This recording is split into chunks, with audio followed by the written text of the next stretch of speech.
le combat Goku Majin Buu, les ambitions du Dr Arinsu, le combat contre Goma, un petit peu le futur de Dragon Ball Daima, on parle tout ça dans cette review. Spoiler alerte! J'ai pas aimé. Pourquoi cet épisode m'a déçu une fois de plus? Voilà, depuis l'épisode 12, en fait, à mes yeux, ça ne fait que baisser. On était sur une masterclass de l'épisode 1 à 12. À mes yeux, parce que oui, je vous vois déjà vous agiter dans les commentaires, vous n'avez pas aimé Daima dans son ensemble, je le sais.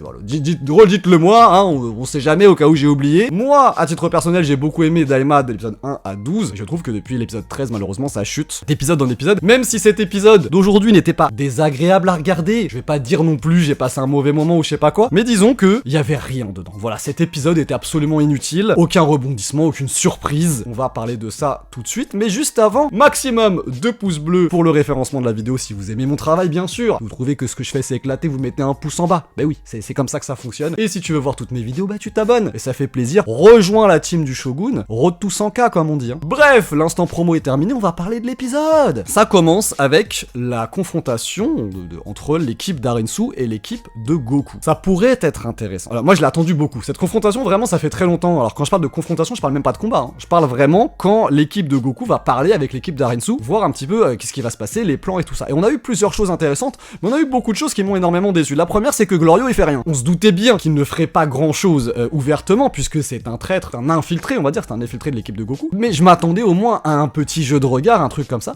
Non, t'as vraiment l'impression que Glorio fait partie de l'équipe de Goku et qu'en aucun cas il ne collabore avec Arinsu. J'ai trouvé ça extrêmement dommage. Ensuite, on a, ça c'était intéressant par contre, c'était la discussion entre Nahare, Kaioshin et Arinsu.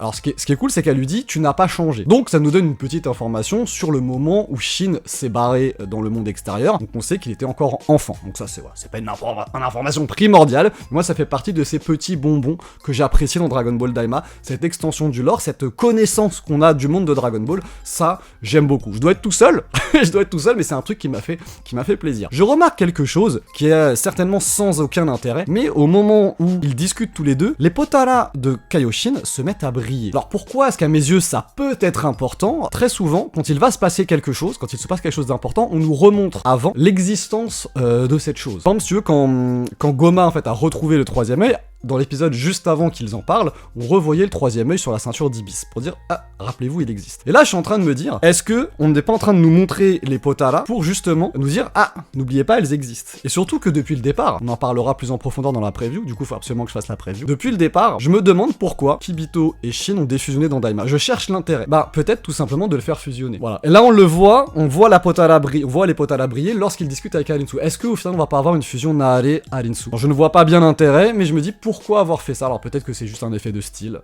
pour faire une belle image, je ne sais pas. Mais en tout cas, ça a attiré mon regard. On apprend le projet d'Arinsu. Ça j'ai kiffé. Alors le projet est bateau, hein. Le projet est bateau. Elle veut diriger le Daimakai. Elle veut devenir la reine du Daimakai. C'est bidon. Voilà. C'est des choses qu'on a souvent vues dans Dragon Ball. C'est très simpliste, mais j'ai trouvé ça très intéressant pour une chose. C'est que elle, son projet, c'est pas juste de régner sur le Daimakai. Elle veut régner sur le Daimakai, pas juste pour être reine, mais pour que le monde extérieur se plie au Daimakai. Elle dit que finalement un royaume maléfique, un royaume des démons paisible est une hérésie. Elle trouve ça immonde même, ça la dégoûte. Donc pour elle, la violence, c'est la beauté, c'est la pureté, et elle ne veut pas justement de ce Daimakai fragile et faible et en paix. Elle veut que ce soit dominateur. Et ça, je trouve que c'est super intéressant. Pareil, on en reparlera plus profondément dans la preview, mais de façon globale, je me dis que ça peut être très très cool si justement Arinsu sort grande gagnante de ce truc-là. On en a déjà parlé, dans Dragon Ball Super, il y a un moment, Zeno est tout puissant. Il y a un moment, on l'a bien vu dans l'arc Black Goku, dans l'arc Zamasu. Le déroulement était intéressant, et au final, bon bah y a pas de solution. Zeno, tu peux venir s'il te plaît, il est méchant lui. Ah d'accord, on détruit, voilà, bon. Il y a un moment en fait, même si la menace par exemple Black Freezer devient trop grande, si Zeno veut intervenir, il arrive, bim, il n'y a plus de Black Freezer, c'est inintéressant. Donc là, le fait de rentrer en conflit contre le Daimakai pourrait être stylé. Le souci, c'est qu'a priori, il y aura qu'une seule saison, voilà.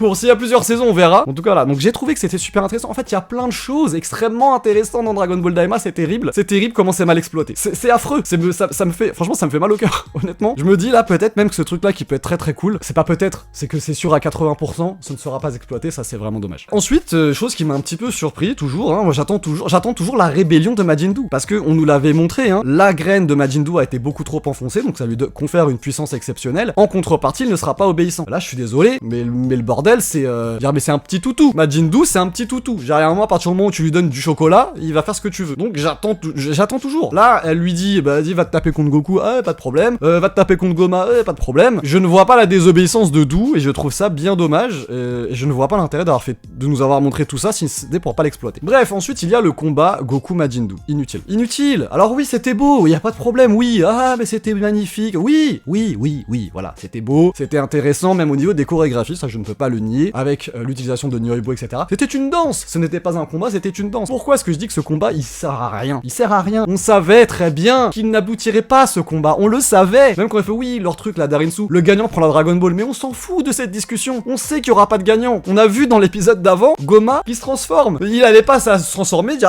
ça y est, je détruis tout, je m'assois, je me pose, je regarde le combat. Ben non, on savait très bien qu'il allait intervenir. Donc ce combat ne servait à rien. Le fait que le combat ne serve à rien n'est pas grave. Ce qui est grave, c'est de le savoir avant le début du combat. Si on n'avait pas vu Goma, s'il y avait eu le combat, en fait, s'ils avaient changé la chronologie, ils auraient mis le combat Goku-Dou, et d'un seul coup, Goma récupère le troisième œil, et bim, et là, ok. Mais là, on le savait à l'avance. Je ne vois pas l'intérêt. Bref, ensuite, on a Goma qui arrive, donc power-up de zinzin, ouf. La vérité, j'ai eu peur. J'ai eu peur qu'il ait un petit power-up éclaté, qu'on se dise, bon bah voilà, il est beaucoup plus fort. Goku va s'y mettre, Vegeta va s'y mettre, dire, ah bah non, mais finalement, faut qu'on s'y mette ensemble, il lui claque la tête, voilà. J'avais très peur de ça, et je vous avais dit avant, j'espère vraiment que le troisième œil maléfique va être un power-up incroyable. Est-ce que c'est crédible? Oui et non. J'ai envie de vous dire non, parce que le power-up est bien trop grand, mais d'un autre côté, c'est Dragon Ball. Il y a toujours eu des power-up de ouf, c'est un peu l'essence de Dragon Ball, c'est un peu l'âme de Dragon Ball. Donc moi, à titre personnel, je peux comprendre que ça gêne des gens. À titre personnel, ça ne me gêne absolument pas. Par contre, le 1v8...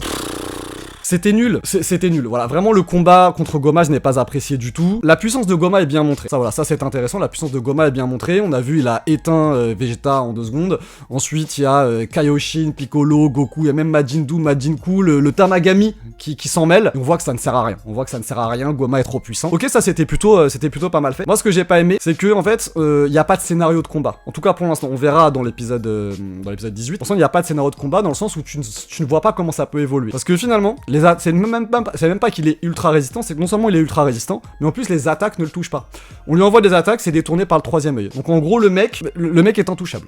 Le mec est intouchable, donc tu ne vois pas l'évolution, tu ne vois pas comment ça peut fonctionner. On pourra dire oui dans Dragon Ball c'est toujours comme ça, mais sauf que c'est totalement faux. Alors c'est vrai que quand tu regardes l'animé Dragon Ball Z surtout, et surtout la version classique et pas la version Kai, où il y avait à peu près un chapitre, un épisode, voire des fois plus d'épisodes, il fallait meubler. Donc des fois tu avais des échanges de coups pendant 5 minutes, genre ça fait sans qu'il se passe rien d'autre, tu dis oui bah c'est Dragon Ball. Sauf que Dragon Ball c'est pas ça. Parce que quand tu prends les mangas Dragon Ball, il y a toujours un scénario. Dans chaque chapitre, quel que soit le nombre de pages, il y a toujours un rebondissement. Tu prends par exemple le combat Goku contre Piccolo Daimao, il dure, si je dis pas de bêtises, 5 chapitres, et il se passe toujours un truc. Genre le premier chapitre, c'est vraiment le combat, et en fait on va te montrer la nouvelle puissance de Goku, parce que Goku est parti s'entraîner. Dans le deuxième chapitre, si je dis pas de bêtises, là Goku tu vois que Goku prend le dessus, donc il va gagner, donc t'es content, mais il se fait blesser parce que, c'est Piccolo qui prend en otage Tenshinhan. Le troisième chapitre, Piccolo va l'éclater, voilà. Du coup, ils vont se remettre à se taper, mais il pourra plus rien faire, et après, il lui laisse son bras et il le transperce avec sa technique. Voilà.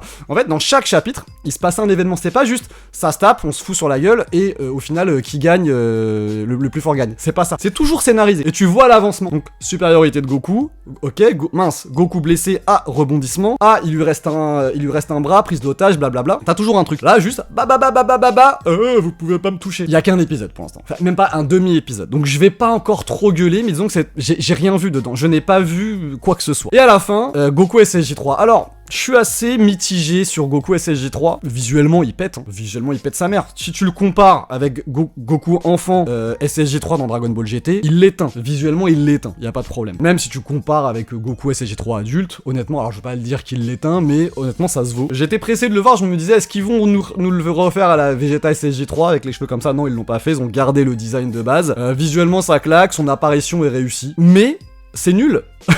Voilà, le mec est en roue libre, il commence à se plaindre de tout. Pourquoi je trouve ça nul? Le souci, en fait, il y en a deux. Pour Vegeta, j'ai dit que c'était génial, je le redis, j'ai kiffé, je sais qu'il y en a qui n'ont pas aimé, moi j'ai surkiffé Vegeta SSJ3. D'une, j'ai jamais vu Vegeta SSJ3. De deux, on ne savait même pas qu'il pouvait le faire. Donc du coup, surprise. Ouah, surprise. Il arrive en SSJ3, il éclate le Tamagami. C'était génial. Moi j'ai kiffé. C'est le genre de truc qui me fait kiffer dans Dragon Ball. Voilà. Moi, personnellement. Goku, il nous refait en gros la même scène, sauf que déjà, depuis le début, frérot, on sait que tu peux te transformer en SSJ3. Donc en fait, tu nous as saoulés à pas le faire.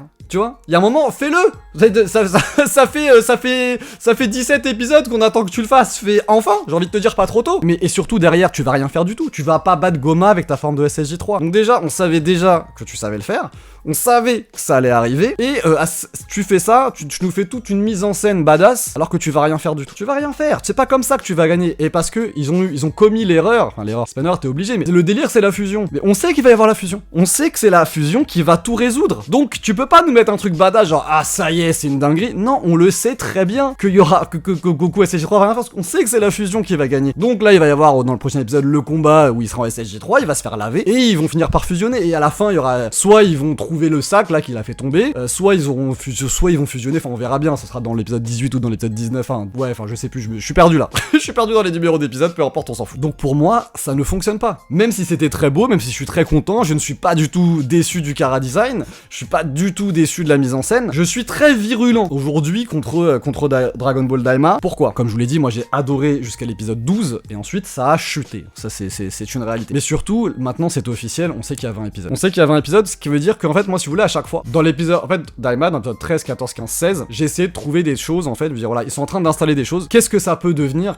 et en quoi ça peut être intéressant. C'est pour ça que j'avais encore cet espoir et que je trouvais que c'était stylé. Là, ils ont mis ça en place parce qu'ils vont faire ça, ils ont mis ça en place parce qu'ils ont... Et en fait, au final, on a bien vu que tout ce que j'avais essayé d'anticiper dans les trucs stylés, de ce qu'ils avaient mis en place, ça n'est pas arrivé. Et là, je pourrais encore faire cet exercice. Encore une fois, le délire avec Dr. Arensu, c'est très stylé. C'est très stylé. Sauf que maintenant, on sait qu'il reste 3 épisodes. Donc on sait qu'il va rien se passer du tout. Parce que dans le prochain épisode, il y aura le combat Goku SSJ3 contre Goma, blablabla, je sais pas quoi, il va y avoir des trucs, ils vont rien faire du tout. L'épisode d'après, il va y avoir donc la fusion certainement, donc soit au début de l'épisode, soit là, au milieu, soit à la fin, on sait pas trop. Et enfin, dans le dernier épisode, il y aura la fin du combat et l'épilogue. Point. Le seul espoir qui reste, j'ai envie de te dire, c'est une saison 2. Mais là, ce sera pas suffisant. Parce que autant, si tout est rattrapé à la fin, truc et tout, ok, moi je signe. Mais autant dire oui, t'inquiète, il y a une saison 2. Alors je serais content parce que j'aime Dragon Ball et que je passe un bon moment en regardant. Y a pas de souci, je le redis, j'aime Dragon Ball Daima. C'est juste que je suis déçu en fait. Là, je suis virulent aujourd'hui, je suis pas sympa avec Daima aujourd'hui, parce que là, je prends le poids de toute ma déception. C'est tout. Tout ce que j'avais essayé de défendre, de voir, etc., me tombe en fait sur la fif, et me dit ah non, t'avais tort, bouffon. T'avais tort, tu dis n'importe quoi. En fait, ça me fait penser un peu à DBS. Il y a plein de bonnes idées de mise. Il y a des bêtes d'idées dans DBS. Hein. Là, en fait, dans DBS, elles sont mal exploitées. Et dans Daima, elles sont pas exploitées. Je sais pas c'est quoi le pire. Est-ce qu'il vaut mieux ne pas du tout l'exploiter ou l'exploiter et faire n'importe quoi avec? Je ne sais pas. Bon, bref, allez. Pour résumer cet épisode, il était pas dégueu. Il était agréable à regarder. Mais il signe la fin. Il signe la fin et il signe le manque d'ambition des scénaristes de Dragon Ball Daima. Je suis très déçu par rapport à ça. C'était le Shogun. Tchuss.